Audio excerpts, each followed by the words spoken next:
Hey everyone, welcome back to the channel. Today, I'm going to show you a simple, step-by-step method to draw perfectly symmetrical anime eyes. We're going to start by drawing a large rectangle and dividing it into 3 equal squares. Now, let's move to the top of the outer squares.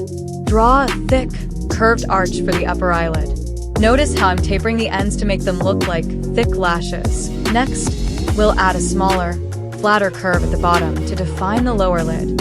You don't want to close the box completely. Now for the fun part, the irises. Draw 2 large ovals inside our frames.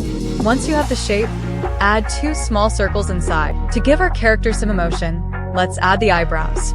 Draw 2 gentle arches slightly above your grid. The higher the eyebrows, the more surprised or innocent the character looks. Keep them thin and clean. In the center of the oval, draw a smaller, dark circle for the pupil. Don't worry about shading yet, we're just getting the placement right. At this stage, you can also add a thin line above the eye to represent the eyelid fold. And here is the finished look. If this helped you, please hit the like button and subscribe.